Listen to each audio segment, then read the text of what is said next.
The next condition we're going to investigate is golfer's elbow, also called medial epicondylitis or medial epicondylosis, depending on whether or not there's inflammation present or if it's just tissue degradation. Golfer's elbow is characterized by deep ache at the medial epicondyle, usually made worse by any activity involving gripping.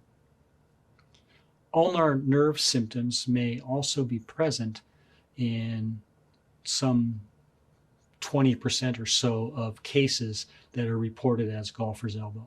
So again, this is one of those conditions where there may be complicating factors and other structures involved as a result of the pathway that the nerve takes through the same tissue that we are treating for golfer's elbow.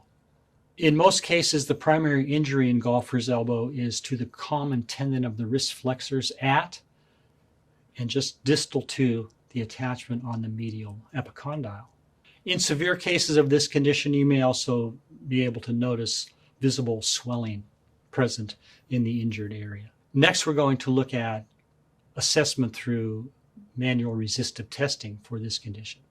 In this resisted muscle test for golfer's elbow, the athlete can be standing or sitting. We have Sammy standing today. We're going to have her bend her elbow to about 90 degrees, forearm supinated, just a loose fist. As the practitioner, I'm going to stabilize her across the wrist and onto the hand. And I'm going to ask her to start slowly and try to flex her wrist or bend her wrist up into flexion.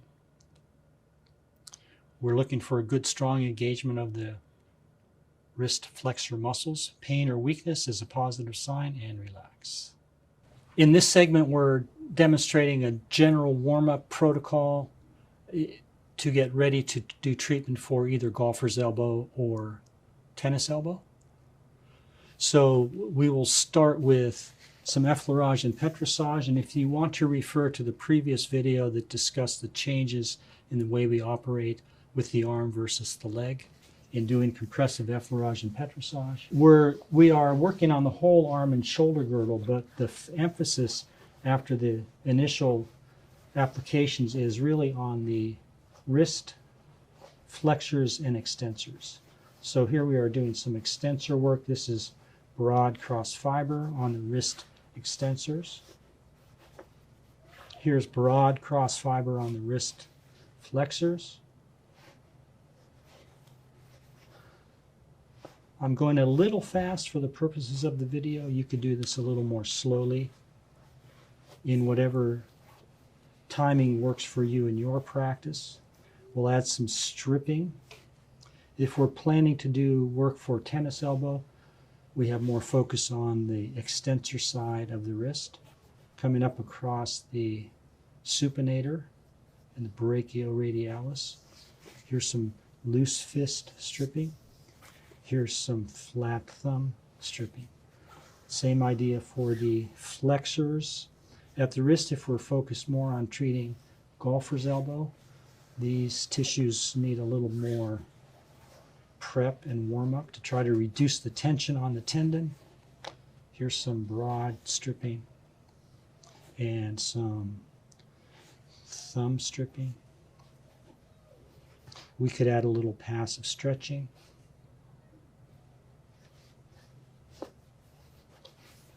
And then we would position the client to apply the deep transverse friction treatment for either tennis elbow or golfer's elbow. We are showing the treatment for tennis elbow and golfer's elbow.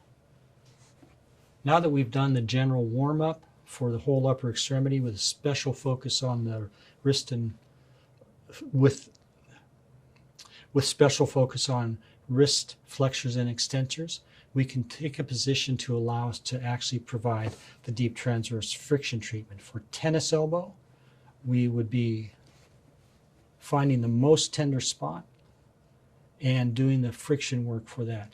So just for the sake of an example, we're going to be working on the myotendinous junction of the extensor carpi radialis brevis.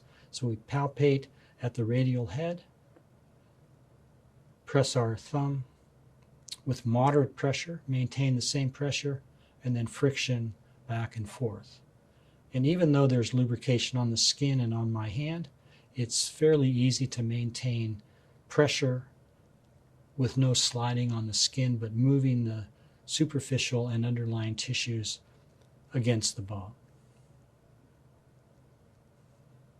So we have found the most tender spot, and we would keep this movement going for up to a minute the first treatment. In subsequent treatments, we could increase the time that we do the friction work.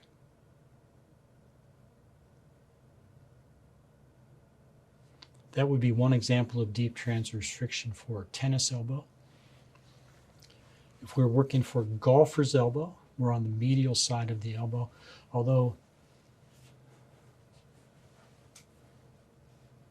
once again we're going to palpate